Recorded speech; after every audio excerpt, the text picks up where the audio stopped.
guys, it's Allie, and today we are going to be talking about how to write if you, like myself, are a procrastinator.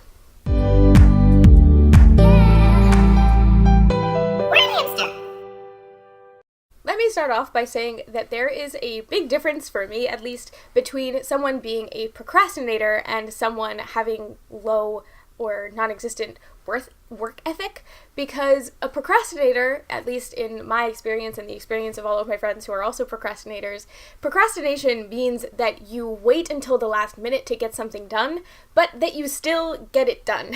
So I'm not necessarily talking about people who just don't care about what they're doing or just ignore it and then either turn in something half-assed or don't turn in something at all. In this case, I mean, like, finish your word count at all. But mostly, I mean people who hold back and wait until the end and then stress themselves out over creating a good piece of work when you only have left yourself, like, an hour to do so. I've always been a bit of a procrastinator ever since I was in middle school and high school, mostly because I had a lot of other after-school activities that I was involved in, so homework and writing and anything like that would come in the evenings or at night even, once I was finished with all of my other stuff going on. But that also perpetuated through my college years and now in my young adult out-of-college years. So that's one thing that has kind of plagued me, but it's not necessarily laziness. It's more so that I trust in my future self's ability to complete a task more than I trust my current self, which is weird, but that's what procrastination is. It's not necessarily just, oh, I don't feel like doing it right now. It's, I'll be more productive later, which is never the case, and so why do I continue to lie myself that way? Anyway, this video is kind of based on or inspired by a video that I saw recently, which had to do with self-motivation for people who were like lazy or procrastinators or something like that. I'll leave it linked below. But basically this girl describes how she forces herself to be self-motivated by doing a lot of the preparation stuff ahead of time. Like, she puts all of her toiletries in a gym bag in her car,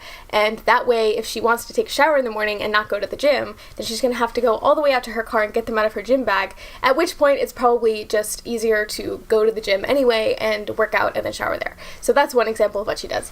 But I was thinking of the same things when it comes to writing and how we can maybe trust our present selves, or not trust our future selves, I guess, and create barriers that are going to make it harder for our future selves and our current selves to procrastinate and to put things off until later.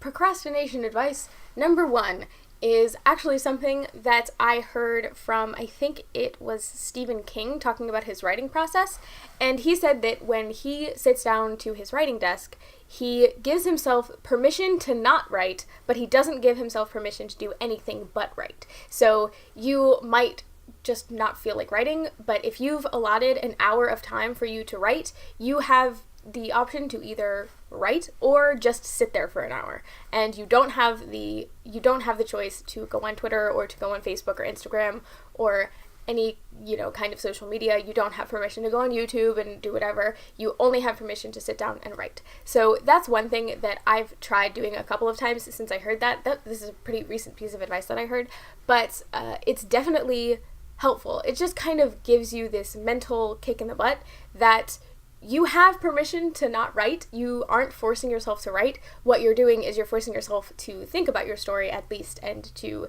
give yourself time to clear your head and not be on the interwebs and doing something else other than writing for that hour or 2 hours or whatever it is you give yourself time for. Procrastination writing advice number 2 is to clean your immediate workspace area, whatever space you use to write. Clean that area before you ever sit down to actually write. So this is a kind of running joke on Twitter and any kind of platform where writers talk about the struggles of writing. But even if, when you are a procrastinator, you tend to procrastinate whatever thing is the most immediate, whatever thing you need to do most imminently. And so when you're procrastinating, maybe doing the laundry or maybe cleaning your room, and you're also procrastinating writing, then as soon as you sit down to write something that is going to take more, I guess, creative mental work, you are more likely to do the thing that you were procrastinating before that is more kind of mindless labor, I guess we'll say. So cleaning your room or something like that, apologize for the for the people mowing the lawn outside. I don't know if you can hear that, but oh well, we're gonna push past it. So you're more likely to do the thing that you were procrastinating that isn't going to take as much mental muscle. And that can be great for cleaning your room, but it can also be really bad for your actual writing goal. So if you do all of those things ahead of time, if you say that you're going to write over the weekend, then clean your room on Friday and do your laundry, do whatever you need to do so that when you sit down to write, you can't look around and be like, oh, I can rearrange my bookshelves.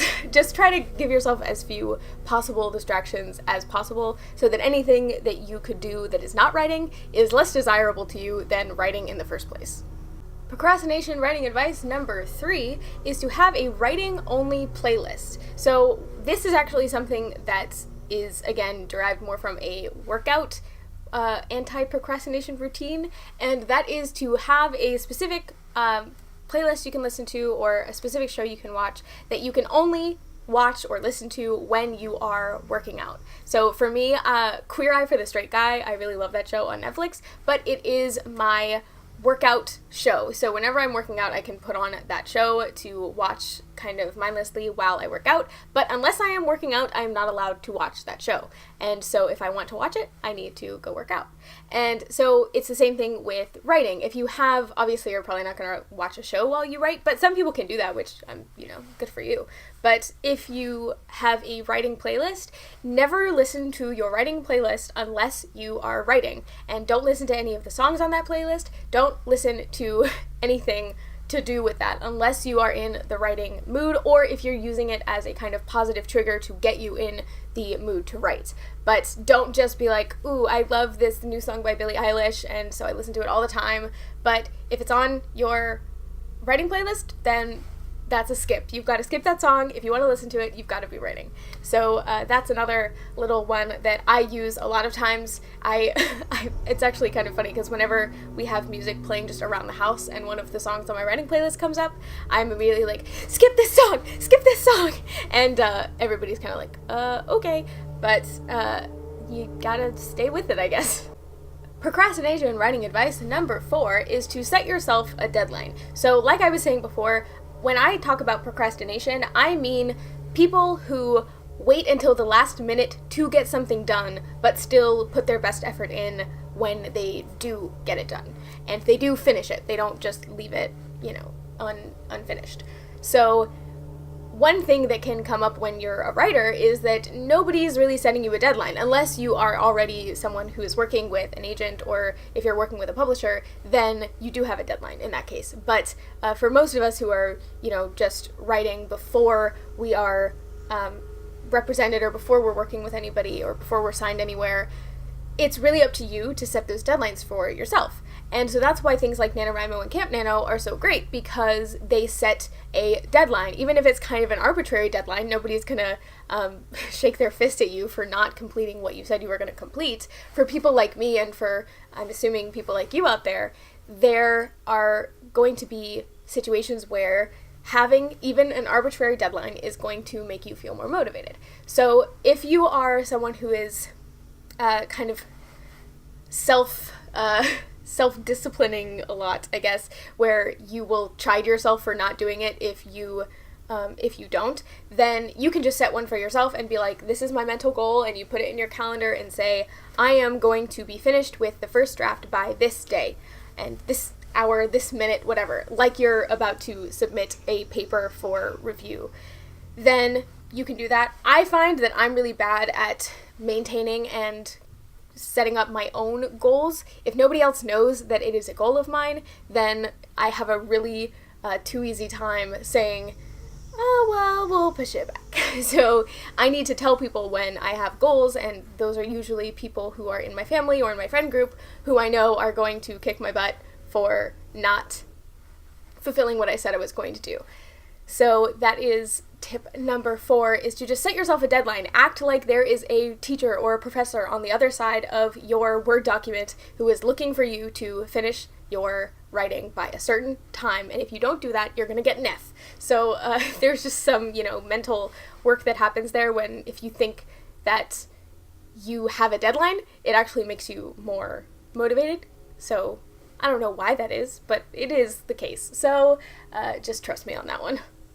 And finally, piece of procrastination writing advice number 5 is to talk about your work with people. And I mean, this can be Twitter, Instagram, Facebook, it could be in person with your friends, your family, your coworkers. Just let people know that you're working on something and let them know what it's about. That's one of the hardest questions to ask a writer and expect to be answered is, what is your book about? But I found that trying to come up with the answer to that question in a way that can either lead to further conversation or just to accurately give a description of what my book is about, then that experience makes me feel more motivated to write, because now I feel like there is an audience. I feel like even if these people never end up buying my book, the people who I talk about my book with on Twitter, or the family members that I talk about my book with in real life, those are people who know that I'm working on something. Those are people who are aware that there is something I'm trying to do. So if I go 3 months without saying anything about my book, or anything about just what I'm writing in general, or how writing is going, then they're going to be like, hey, Ellie, whatever happened with that thing? And for any of you who are watching that are also booktubers and author tubers or YouTubers in general, then this is also a great platform. Like, if I didn't make a writing update for like a year and a half, I'm sure at least one person would be like, Allie, whatever happened with that thing that you were trying to write?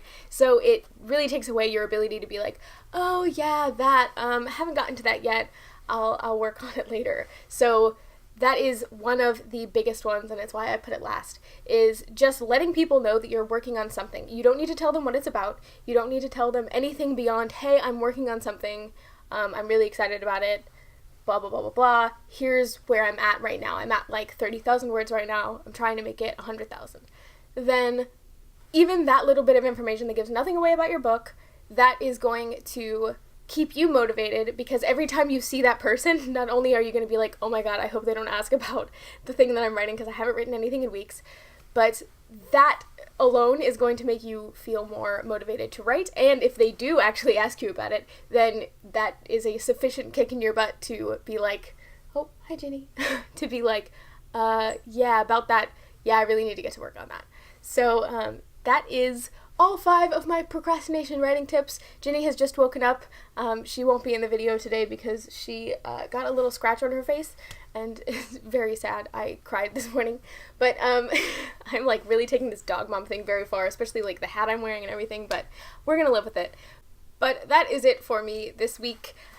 If you like this video, then give it a like, and if you like my content, do subscribe. I make videos every Friday, and Ginny is usually in these videos nowadays at this point, so be sure to subscribe for Ginny's face. I'm not doing this to be like, oh hey, YouTuber with a dog will get more clicks. I just genuinely like to show her off because she is the cutest thing I've ever seen, and I am lucky to have her in my life, so I'm going to share her with the world. So now that that's out of the way, do leave a like, leave a comment. Let me know if you're a procrastinator and if you have had any of these tips before work for you. And if not, then I hope that one of these is going to work for you in the future. But that is going to be it for me. I will see you next Friday in the next video.